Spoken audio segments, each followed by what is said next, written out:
आज दिन भर दुकान पर दीप्ति का मन उचट पुचट सा लग रहा था। दिमाग में उथल पुथल मची रही। सुबह घर से निकलते समय ही माजी यानी दीप्ति की सास ने धीमे स्वर में कह दिया कि बेटी, शाम को जल्दी घर आ जाना। और उनके जल्दी घर आ जाने का अर्थ वह भली भांति समझती थी, इसीलिए अनबनी सी रही। वह दिन भर बगल वाली बेला ने भी उसे 2-3 बार टोका। क्या बात है दीप्ति, आज इतनी उदास क्यों लग रही हो? दीप्ति मुस्कुरा कर भर दी। 5 बजे बेला और सामने वाली प्रज्ञा को दुकान का ख्याल रखने का कहकर घर से चली गई। जाते ही अंकुर उसके पैरों से लिपट गया। माजी ने उसे चाय दी और तैयार होने को कह दिया। चाय पीकर दीप्ति ने हाथ मुंह धोया और कपड़े बदल तैयार हो गई। माजी ने जबरदस्ती उसके गले में चेन पहना दी और माथे पर बिंदी लगा दी। नियत समय पर विनय और उसके माता पिता दीप्ति को देखने आ गए। दीप्ति को तो वे लोग फोटो देखकर ही पसंद कर चुके थे। आज तो एक तरह से बात पक्की कर विवाह का मुहूर्त निकालने आए थे। विनय की माताजी ने शगुन देकर दीप्ति को एक तरफ से अपनी बहू बना लिया। दीप्ति आंखें भर आई। ठीक उसी तरह एक दिन माजी ने शगुन देकर दीप्ति के लिए उसे स्वीकार कर लिया था। तब मन में कितनी उमंगें थी। नए जीवन में प्रवेश की खुशी थी, नए परिवार के साथ बंधने की प्रसन्नता थी, और आज वही सब दोहराया जा रहा था। लेकिन मन में कोई खुशी और उत्साह नहीं थी, उल्टे दुखी और बुझा बुझा सा मन। रात में अंकुर ने दीप्ति के गले में बाहें डालकर बड़े लाड से पूछा, मम्मी, वो अंकल और दादा दादी कौन थे? वो तुम्हारे दादाजी के दोस्त और उनका परिवार था बेटा। दीप्ति ने उसके सिर पर प्यार से हाथ फेरकर कहा। अंकुर उससे चिपक कर जल्दी ही सो गया, पर दीप्ति को देर रात तक नींद नहीं आई। 6 साल पहले ही तो दीपक से विवाह हुआ था। दीपक का प्यार करने वाला पति, दिन भर हंसने बरसाने वाला सास ससुर पाकर दीप्ति को मानो दोनों जहां की खुशियां मिल गई थी। बचपन में ही दीप्ति के माता पिता की मृत्यु हो गई थी। वह मामा मामी के यहाँ पली बड़ी। उन्होंने उसे बहुत अच्छे से रखा। फिर भी दीप्ति का मन किसी को माँ पिताजी कहने को तरसता रहता। शादी के बाद दीपक के माता पिता ने उसे भरपूर प्यार दिया। दीपक का उनका इकलौता बेटा था। दीप्ति के रूप में उन्हें बेटी भी मिल गई। साल भर के अंदर ही अंकुर का जन्म हुआ। दीप्ति और दीपक के प्यार का अंकुर दीपक बेटी चाहता था, और भी बेटी फिर भी वह बेटे के जन्म पर खुश हुआ। उसी ने बहुत लाड से उसका नाम अंकुर रखा। अपने नई परिवार में दीप्ति बहुत संतुष्ट और प्रसन्नता थी। सबके प्यार व अंकुर लालन पालन में वह अपने बचपन के अभावों और माता पिता की असमर्थ हुई। मृत्यु के हादसे को भूल गई थी। अब जीवन की दीप्ति को कोई शिकायत नहीं थी। हर तरह से सुख, समृद्धि और संतुष्टि थी वह। लेकिन क्रूर होनी को दीप्ति को यह खुश रास नहीं आया।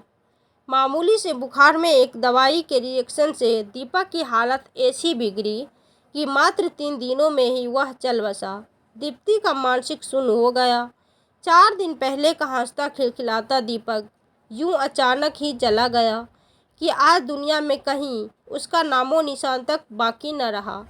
दीप्ति की दुनिया उजड़ गई। इन्हें अंकुर का रोना भी उसको सुनाई नहीं देता था। मात्र 2.5 साल का ही तो था वह, और उसके सिर से पिता का साया उठ गया। दीपक के माता पिता ने अपने दिल पर पत्थर रखकर इस हादसे को बर्दाश्त कर किया, और अंकुर व दीप्ति को संभालने में अपना गम भुलाने लगे। महीनों बाद दीप्ति थोड़ी संभली और अंकुर की देखभाल में अपना समय काटने लगी। उनके घर के पास ही एक छोटा सा बाजार था, जहां ऊपर वाली मंजिल पर महिला मार्केट था चलाती थी। कोई पार्लर, बुटीक तो कोई सिलाई पेंटिंग क्लास। घरेलू काम से निर्वित होकर औरतें अपनी अपनी दुकानों पर आ जाती। सब सहेलियां बैठी रहती, आपस में दुख सुख भी बांट लेती, और कुछ रचनात्मक काम भी हो जाता। दीप्ति के ससुर जी ने भी उसे वहाँ एक दुकान दिलवा दी। दीप्ति नियत से अंकुर को स्कूल भेजकर दुकान पर आ जाती। दिन भर ग्राहकों में और आसपास की औरतों से बातें करने में बीत जाता। बेला और प्रज्ञा से तो उसकी अच्छी घनिष्ठता हो गई थी। अब वह फिर से सामान्य होने लगी थी, लेकिन माँ और पिताजी को उसके भविष्य की चिंता सताने लगी थी। वे उसके पुनर्विवाह के लिए लड़का ढूंढने लगे। उनकी चिंता भी स्वाभाविक ही थी, क्योंकि वह मात्र 26 साल की ही तो थी। अभी पहाड़ सी जिंदगी वह अकेले कैसे काटती। दीप्ति दोबारा वह विवाह करने के लिए बिल्कुल तैयार नहीं थी। वह सास ससुर के तर्कों और याचनों के आगे उसे झुकना पड़ा। 2-4 जगह खोज खबर के बाद उन्हें विनय और उसका परिवार बहुत अच्छा लगा। सारी बातें तय हो गई, विवाह की तिथि पक्की हो गई। तब एक दिन माँ ने बताया कि विनय अंकुर को अपनाने को तैयार नहीं है। दीप्ति पर तो मानो वज्रपात ही हो गया। उस मासूम से तो पिता का प्यार छीन ही लिया, किस्मत ने अब माँ भी छीन ली जाएगी। मैं यह विवाह नहीं करूँगा। मैं अंकुर से अलग नहीं रह सकती। विनय से कहिए, अगर मुझसे विवाह करना है तो मेरे अंकुर को भी अपनाना पड़ेगा, वरना इस रिश्ते में मुझे कोई दिलचस्पी नहीं। दीप्ति ने साफ शब्दों में कह दिया, ऐसा मत बोल बेटी, हम हैं ना अंकुर के साथ। सब जगह तुम्हारे विवाह की खबर हो चुकी है। मुझे विश्वास है कि तुम अपने अच्छे व्यवहार से विनय का मन जीत लेगी, तो एक दिन वह अंकुर को अवश्य अपना लेगा। तब अंकुर को माँ पिताजी दोनों मिल जाएंगे। माँ ने दीप्ति को समझाया। बेबस दीप्ति माँ के तर्कों के आगे हार गई और उनके गले लगकर रो दी। अंकुर के बारे में सोचकर उसका कलेजा मुंह को आने लगा। 15 दिन बाद ही एक सादे समारोह में दीप्ति और विनय का विवाह हो गया। कुछ दिन विनय के माता पिता दोनों के साथ रहे, फिर वापस दिल्ली चले गए। दीप्ति नए घर, नए परिवेश और नए रिश्ते में अपने आप को ढालने का प्रयत्न करने लगी। विनय बहुत समझदार, प्यार करने वाला और ध्यान करने वाला जीवन साथी था। दीप्ति बहुत खुश थी। बस इसी बात का रह कर उसे कचोटती रहती थी कि काश विनय उसकी ममता की तरफ को भी समझ पाता और अंकुर को भी अपना लेता। वैसे दीप्ति को इस बात की तसल्ली थी कि विनय उसी शहर में रहता था। उसके ऑफिस जाते ही घर के काम करके वो अपनी दुकान पर चली जाती। स्कूल के अंकुर को भी पिताजी दीप्ति के पास छोड़ जाते। दोपहर भर दीप्ति अंकुर के साथ समय बिता लेती, उसे लाड प्यार कर लेती। लेकिन शाम को जब वह वापस घर आने लगती, तब अंकुर शुरुआसा होकर उसका पल्लू पकड़ लेता। तब दीप्ति का कलेजा तार-तार हो जाता। बड़ी मुश्किल से वह भरी आंखों से फिर मिलने का वादा कर उसे विदा लेती। रात भर अंकुर का रोता चेहरा उसके सामने घूरता रहता और वो सो नहीं पाती। कुछ महीने इसी तरह बीत गए। एक दिन दीप्ति को पता चला कि वह माँ बनने वाली है। विनय की खुशी का ठिकाना न रहा। वह दीप्ति का हर तरह से ख्याल रखता।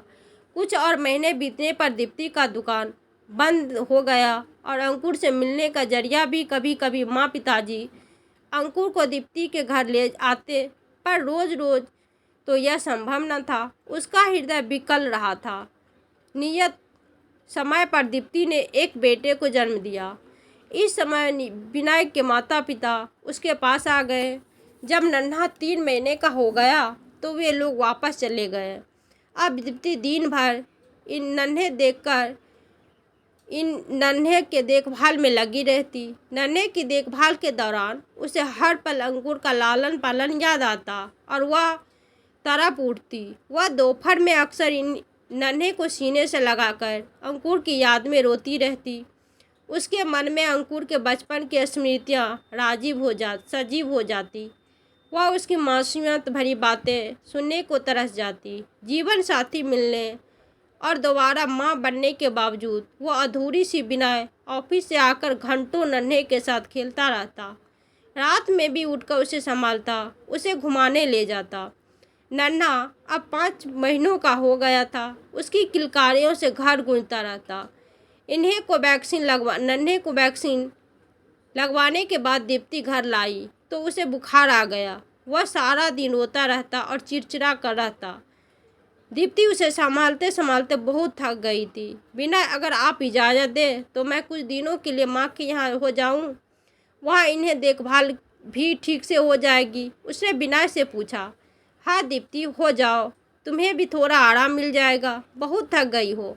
तुम मेरी चिंता मत करना, ऑफिस का कैंटीन बहुत अच्छा है, मैं वही खाना खा लिया करूँगा। बिना ने सहर्ष अनुमति दे दी। दीप्ति बहुत खुशी खुशी नन्हे को लेकर माँ के घर आ गई। नन्हे को सारा दिन माँ पिताजी संभाल रहे थे। दीप्ति पूरा समय अंकुर को देखभाल में बिताती। उसे नहलाया धुलाना, खाना खिलाना सब वह करती। महीनों बाद अंकुर रात भर उससे लिपट कर सोया। वह उसे नई नई कहानियाँ सुनाती। दीप्ति बहुत खुशी थी और उसकी ममता भी पूर्ण रूप से संतुष्ट थी। दीप्ति के जाने के बाद बिना जब शाम को घर आता तो घर उसे काटने को दौड़ने लगता। उसे दीप्ति और नन्हे की बहुत याद आ रही थी। देर रात तक वह टीवी देखकर मन बहलाता रहता। रात में सोता तो उसे नींद भी नहीं लगता कि जैसे नन्हा रो रहा है या कुमकुमा रहा है, और वह चौंक कर जाग जाता। उसे न घर में न ऑफिस में चैन रहता। ऑफिस में उसका मन काम में नहीं लगता और घर का सन्नाटा उसे खल रहा था। अचानक विनय को एहसास हुआ कि वह तो बाप बन गया। फिर 5 महीने बाद बेटे से 5 दिन के लिए पूरा सही से जा रहे थे। लेकिन दीप्ति का माँ 5 बरस बीत चुके थे। उसने सम्मान से लगाकर पाला पोसा। उसे इतने महीनों वह किस तरह अलग रह पाई। सचमुच वह कितना निर्दयी और छोटे दिल का है जो एक मासूम को उसकी माँ से जुदा कर दिया। यदि दीप्ति इन्हें को लेकर हमेशा के लिए चली गई तो कैसे जी पाएगी वह अपने जान से प्यारे बेटे के बिना। फिर दीप्ति कैसे जी रही होगी। अब तक अंकुर के बिना कितना दर्द सा होगा। उसने बिना की आंखें भर आई। वह दीप्ति को अपना मान सकता है तो उसने उत्पन्न अंश को अपना क्यों नहीं मान सकता। कैसे वह इतना छोटे मन का स्वार्थी हो गया। उसे पश्चाताप होने लगा। अगले ही दिन बिना दीप्ति के घर जा पहुंचा। नन्हे को गोद में लिया दीप्ति अंकुर को मान मनुहार करके खाना खिला रही थी। उसके चेहरे पर ममता की एक अलग ही चमक झिलमिला रही थी। बिना ने उसे इतना प्रसन्नता कभी नहीं देखा था। वह मुग्ध होकर दीप्ति को देखता ही रह गया। आज तक उसने एक माँ से यह गौरव मई आंतरिक प्रसन्नता छीन रखी थी। वह ग्लानि से भर उठा। बिना पर नजर पड़ते ही दीप्ति का चेहरा बुझ सा गया और अंकुर ने भी सहमक कर उसका आंचल पकड़ लिया। बिना ने मुस्कुराकर अंकुर के सिर पर हाथ फेरा तो वह दीप्ति से सटकर खड़ा हो गया। तुम्हारे बिना घर बहुत सूना सूना लग रहा है। अब तो इन्हें की नन्हे की तबीयत भी ठीक है, चलो घर चले। बिना ने दीप्ति से कहा। आप माँ को ले जा रहे हैं। अंकुर की आंखों में आंसू भर आए। केवल माँ को ही नहीं बेटा, आपको भी घर ले जाने आया हूँ। अब से माँ आप भी माँ के साथ ही रहेंगे। बिना ने प्यार से कहा। सच अंकल। अंकुर प्रसन्नता हो गई। अंकल नहीं, पापा बोलो बेटा, मैं तुम्हारा पापा हूँ। बिनाय ने उसे गोद में उठाकर प्यार से कहा। दीप्ति आश्चर्य से बिनाय की ओर देख रही थी। मुझे माफ़ कर दो दीप्ति, मैं बहुत स्वार्थी था। आज तक मैंने माँ बच्चों को एक दूसरे से अलग रखा। मैं तुम्हारा अपराधी हूँ। नन्हे से अलग होकर मुझे अपने बच्चे से दूर रहने का दर्द का एहसास हुआ। मैं अपने बेटों को घर ले जाना चाहती हूँ। नन्हे के बिना मैं 4 रात नहीं रह सकता। तुम अंकुर के बिना साल भर तक कैसे रह पाई होगी। बस अब तुम्हें और तकलीफ नहीं दूंगा। बिना के स्वर में क्षमा याचना थी। दीप्ति इस अपराध या अशिक्त खुशी को पाकर रो पड़ी। मैंने कहा था ना बेटी, एक दिन सब ठीक हो जाएगा। माँ और पिताजी कमरे में आते हुए बोले। अंकुर बिना के गले से लिपट गया। नन्हे को सीने से लगाकर दीप्ति यह दृश्य देखकर भाव विभोर हो गई। आज उसे लग रहा था उसका परिवार पूरा हो गया। तो दोस्तों, आपको ये कहानी कैसी लगी कमेंट बॉक्स में ज़रूर बताना। कहानी अच्छी लगी हो तो वीडियो को लाइक, शेयर और सब्सक्राइब करना ना भूलें। मिलते हैं एक नई कहानी के साथ। बहुत बहुत धन्यवाद।